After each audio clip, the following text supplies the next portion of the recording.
Good morning, everyone.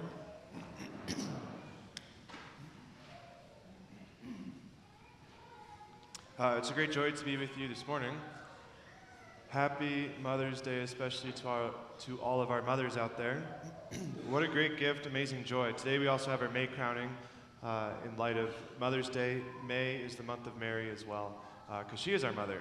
Mothers are a tremendous gift to us, right? We couldn't do much without mothers, especially when we're infants, but also when you're still 29 years old, right? The diocese just redid our benefits because we got a new insurance. Whatever, I don't know how it works, but we had to re-enroll in all our benefits, and so I'm calling my mom. I'm like, Mom, do I need life insurance, right? I'm like, what's a beneficiary again? She goes, just give me all your money, right? But a tremendous joy, right? Mothers are such an amazing gift to us, so thank you to all of our mothers who have given us life, nourished us, helped us to grow into who we are today. This weekend has been a tremendous joy. Yesterday we had 6 new men ordained to the priesthood. One of those men, Zach, Father Zach now, will be assigned here beginning July 1st. So if you've already forgotten or you don't know yet, right, Father Vitold is moving on. Starting July 1st, he will be over at St. Thomas More, and Father Brian will be back July 1st, and then Father Zach will be here as well. So Father Vitold, of course, said, one Polish priest leaves, the other Polish priest comes, right? Father Zach Michalczyk, he is Polish, yes, by descent, but he's from Denver, so he grew up here. Of course, I'll let him tell his own story, but one fun fact about him is that when he was in elementary school, his PE teacher over at St. James was Rosemary Vanderweel, right? Our current school principal. So I was joking with Rosemary. I'm just like, what's it like for one of your students to now be your boss? So hopefully Father Zach is merciful. But it'll be a great joy to have him here. So yesterday, ordinations, it's always a tremendous gift to receive the 6 new priests in the Archdiocese of Denver. A tremendous joy for the Church of God, especially in the Archdiocese of Denver. Friday was also my mom's birthday. Today's Mother's Day. All the ordination parties, I'm partied out, right? But still we'll go home to celebrate with my mother today. Today, being the Feast of the Ascension, that's what I primarily want to focus on today. Many different themes to preach about, but the Ascension is such a beautiful feast, and it took me a long time to understand the gravity of the Ascension. Because on service value, right, it's like, Jesus, why do you have to go away? Why do you have to ascend into heaven? Why do you have to leave us behind? We just walked with you for 3 years. I imagine the apostles were thinking, we walked with you for 3 years. And then you resurrected from the dead. You defeated death, and then you spent 40 days with us here after your resurrection, appearing to us, coming to be with us, walking with us. Why do you have to leave again? Why do you have to go? We want to be with you. And on surface value, it just looks like Jesus is leaving us behind. Why is this a joy-filled feast? It seems almost depressing. God leaves us. He's AWOL. He's missing. But the Ascension is so much different than that. Jesus is not leaving us behind. He's actually going back where he's from. He's from heaven. We have to understand that, right? Jesus starts in heaven, then he comes down first so that he can return to where he's going. This is why it's such great joy. Jesus goes back and ascends to where he belongs. The creed, which we are about to pray in a few moments, depending on, right, how long I preach. The creed, we always think the climax is when we say Jesus resurrected, rises from the dead. That's not the climax. The climax of the creed is when Jesus mounts his throne back in heaven with trumpet blasts, blares of trumpets, with joy, with shouting, because God has returned to the right hand to intercede for us. So today I want to preach on this theme with 2 images. First of all, in order for God to ascend, he first must descend. So ascending and descending. And the second theme, the second image to help us understand this is we can't understand the Ascension unless we understand what Jesus is bringing into heaven. And specifically what I mean by that is we can't understand the ascension unless we understand that sin has a mastery, has an authority over us. We are enslaved into sin. Okay, so the first point there, ascending and descending. You're like, classic Father Sean, going to give another mountain homily, right? Kind of. You can't help think about the ascension without going up. This up and down motion. In Colorado, having these peaks, right, we first ascend, but once we get to the top, we come back down. But this is not the ascension. The ascension is the opposite. Jesus starts off in heaven, enters down into this world. He first descends, and only once he descends into the realms of this earth can he ascend back up into the heights of heaven.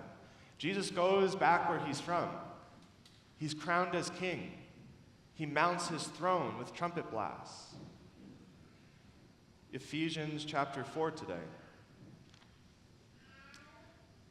First, St. Paul quotes Psalm 68, one of the psalms about the Messiah. When he ascended on high, he led a host of captives and he gave gifts to men. God goes up to heaven to give us gifts. And then there's a parenthetical statement. In saying he ascended, what does it mean but that he also descended into the lower parts of the earth? He who descended is he who also ascended far above the heavens, that he might fill all things. He who descended is then able to ascend. So yes, mountain imagery, but more specifically, I want to use the image of a canyon. A few years back, I had the great gift to be able to go to the Grand Canyon, just kind of passing through. I just had a couple hours to spend there. Right, but if you've ever been to the Grand Canyon, you see the massive nature of it, the breadth, the width. There's this huge expanse from one side to the other, right? Rim to rim, it's about 25 miles. You can barely see the other side. And right through the heart of the Grand Canyon, of course, is the Colorado River down beneath at the river basin. So a kind of classic example of what happens is that people start up top on that plateau, about 8,500 feet elevation-wise. And then in order to get to the river, you actually descend about 5,000 feet to get to the Colorado River there at 3,500 feet. So what happens is, right, you start in the morning, it's northern Arizona, it's warm, it's desert, but you're at 8,500 feet. So I don't know, maybe it's like 70, 75 degrees. Then you start going down, it gets later in the day, and all of a sudden you find yourself at the river, and it's 105 degrees, right? You're like, finally I have some water. There's a refill station, you get some water, but then you realize, I have to climb 5,000 feet back up out of here, right? And this happens all the time at the Grand Canyon, where people get heat stroke. People aren't able to make it out. Why? Because the descent is actually easier. Then you realize it's the heat of the day, and now you have to climb back out. And so they'll send the horses and the donkeys down, right, to literally rescue people who have fainted on the side of the mountain or side of the canyon in order to get them back out. In order to go down, we have to first go down in order to ascend. Jesus first has to descend in order to go up into heaven. And it's such good news when Jesus reaches back up to the heights. Once again, why? Because he's seated at the right hand of the Father to intercede for us. A feast of hope, a feast of joy, because God has conquered and sits as king forever. He first must descend in order to ascend to the lower parts of the earth. What is Jesus descending to? And this brings to the second point, right? Because we can't understand the joy of the ascension unless we understand what he's ascending from. What has he conquered here on this earth? Why does he even become man? God enters into this world, into the lower parts, the lower regions, the depths of our sin, the depths of our weakness. I don't know if you've ever had maybe a challenging boss, someone who's hard to work for. Maybe someone who has authority over you that's you don't feel like you have freedom from. Maybe it's a challenging situation in a marriage. Maybe you know someone who's gone through something like this, where they're enslaved in something that they can't get out of. Maybe, right, your boss, you're like, this boss is really hard to work for. It's very difficult. I don't feel free around this person, free to express myself, free to be who I am. This is super challenging, right? Oftentimes, we don't understand how bad it is until we've been set free. This is sin. Oftentimes, we don't realize how much authority and enslavement we have to sin until Jesus Christ has set us truly free. The ascension is a change of regime.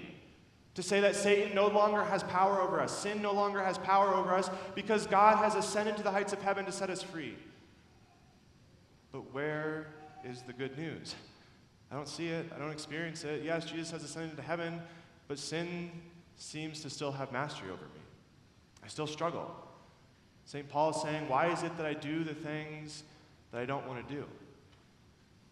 And don't do the things that I want to, or do the things that, why do I do the things that I don't want to do and don't do the things that I want to do?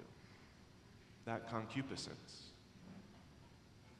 Sin has a mastery, an authority over us. We don't often realize how bad it is until we've been set free. Until God comes and breaks those chains that bind us.